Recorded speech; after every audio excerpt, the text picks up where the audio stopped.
Congress party के द्वारा काफ़ी इल्ज़ाम लगाए जा रहे हैं, कई आक्षेप भी लगाए जा रहे हैं आप पर भी और भार्गव जी पर भी, तो इस पर क्या कहेंगे? ये तो कांग्रेस पार्टी का शगल है। लगातार हर बार 8 बार हो चुके हैं, कुछ ना कुछ नया षड्यंत्र लेकर आते हैं, कुछ नए आरोप लेकर आते हैं, जेल पहुंचाने की बातें करते हैं, जांच करवाने की बातें करते हैं। मैं वही मंच से भी कहता हूं कि 15 महीने की आपकी सरकार रही है जब, तब आपने हमें क्यों नहीं जेल पहुंचाया? जब आपकी 15 महीने की सरकार रही है, जब आपके मुख्यमंत्री रहे, आपके मंत्री रहे, आपके कलेक्टर, एसपी, टीआई, तहसीलदार सब रहे, तब आपने हमारे जो इनके आरोप हैं उनके खिलाफ हमारी कोई जांच क्यों नहीं करवाई? तब आपने हमारे ऊपर एफआईआर क्यों नहीं करवाई? तब आपने हम लोगों को जेल क्यों नहीं पहुंचाया? अब केवल जब चुनाव आया है तो कोरी भाषणबाजी करना इनका स्वभाव है, और बात में जब कोई सत्यता नहीं होती तब इस प्रकार की बयानबाजी ये लोग लगातार लोगों को भ्रमित करने के लिए करते रहते हैं। हमारे साथ हैं अभिषेक भार्गव जी, जो कि लगातार जनसंपर्क कर रहे हैं, जनसभाएं कर रहे हैं। आज उनसे जानते हैं कि किस प्रकार का जनसंपर्क चल रहा है। भैया, आप जनसंपर्क कर रहे हैं, जनता के बीच जा रहे हैं, रिस्पांस देखने को साफ दिख रहा है, किस प्रकार का जनसंपर्क हो रहा है? गांव-गांव में हम सभी कार्यकर्ता भैया गोपाल भार्गव के 9वें चुनाव की ऐतिहासिक बनाने का प्रयास कर रहे हैं। अपने आप में ये रिकॉर्ड है कि एक ही विधानसभा क्षेत्र से, एक ही पार्टी से 9वीं बार कोई व्यक्ति खड़ा होता है और लगातार जीत कर कभी हारा नहीं। तो ये हम सभी के लिए गौरव की बात है। जब हम लोग गांव में जाते हैं तो हमें कुछ कहने की आवश्यकता नहीं पड़ती। घर घर से महिलाएं निकलकर, बुजुर्ग निकलकर आशीर्वाद देते हैं और कहते हैं कि भैया को इस बार मुख्यमंत्री बनाना है। तो यह ऐतिहासिक चुनाव है हमारे लिए। हम सभी का प्रयास यह है कि आज तक के भैया गोपाल भार्गव के राजनीतिक जीवन की सबसे बड़ी जीत इस विधानसभा चुनाव में हो, इस बात का हम सभी लोग प्रयास जैसे कि रेहली क्षेत्र की जनता मांग कर रही है कि अब मुख्यमंत्री के रूप में भार्गव जी को देखना चाह रही है। अब उनको विधायक नहीं चाहिए, मंत्री नहीं चाहिए, अब मुख्यमंत्री, अब इच्छाएं बढ़ती जा रही हैं रेहली क्षेत्र की जनता की, तो इस पर आप क्या कहेंगे? देखिए, राजनीति में महत्वाकांक्षाएं तो सभी की होती हैं, नेताओं की भी होती हैं, कार्यकर्ताओं की भी होती हैं। हमारा रेहली क्षेत्र का कार्यकर्ता चाहता है कि जब इतनी वरिष्ठता पार्टी ने लोगों के आशीर्वाद से भैया गोपाल भार्गव को प्राप्त हुई है, तो एक और पद ऐसा हमारे क्षेत्र के लोग चाहते हैं कि इसका गौरव हमारे क्षेत्र के लिए हो, बुंदेलखंड के लिए हो।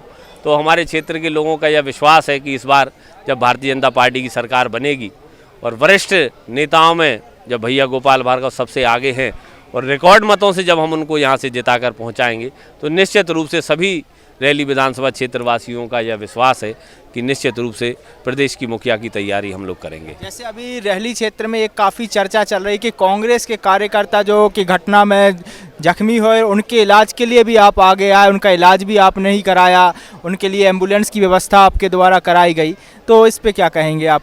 ये तो हम लोगों के संस्कार हैं, हमारी परंपरा है जो भैया गोपाल भार्गव द्वारा मुझ में ही नहीं, हमारे सभी भारतीय जनता पार्टी के राजनीतिक कार्यकर्ताओं में दी गई है।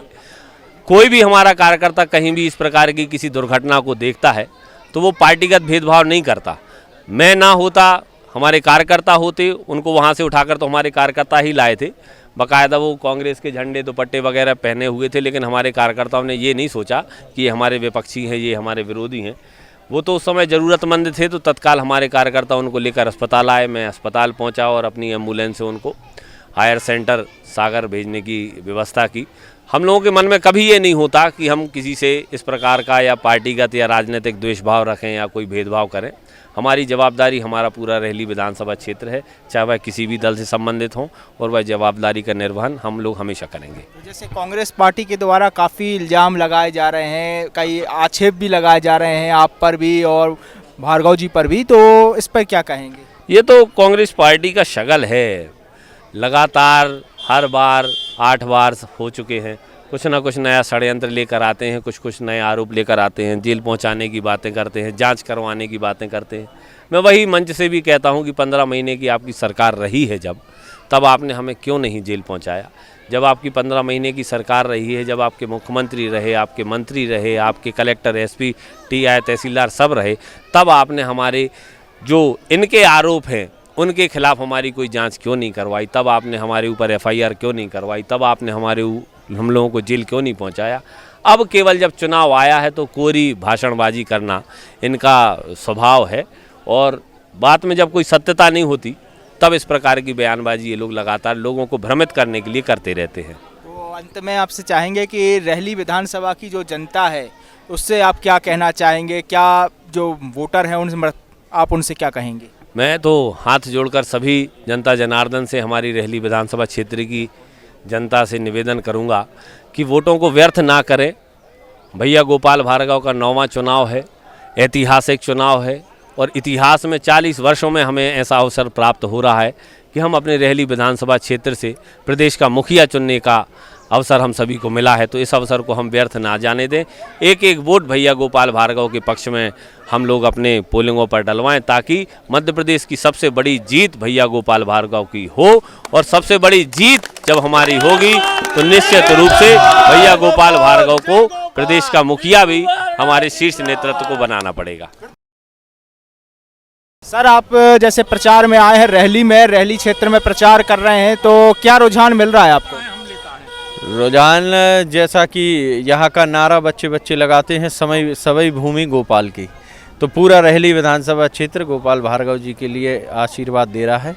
और एक ऐतिहासिक वजह रहली विधानसभा क्षेत्र में इस बार होगी जो मध्य प्रदेश में सबसे बड़ी जीत होगी, ऐसा मन रहली विधानसभा क्षेत्र के एक एक जनमानस का बना हुआ है। तो जैसे रहली क्षेत्र की जनता मांग कर रही है कि अब इस बार गोपाल भार्गव को विधायक के रूप में नहीं, मंत्री के रूप में नहीं, मुख्यमंत्री के रूप में देखना चाहती है, तो क्या कहेंगे आप? हम सबकी ये कामना है, हमारे ज़िले से, हमारे बुंदेलखंड से निश्चित रूप से मुख्यमंत्री बने और रहली की जनता के साथ साथ हम सभी भी ये सोचते हैं। सर, आप पूरा सागर क्षेत्र का चुनाव देख रहे हैं, तो सागर में कितनी सीटें निकल रही हैं इस बार भारतीय जनता पार्टी? सागर में एक इतिहास बनेगा, आप देखना इस बार 8 में से 8 सीट भारतीय जनता पार्टी जीतेगी। तो पूरी तैयारियां चल रही हैं? बहुत अच्छे से।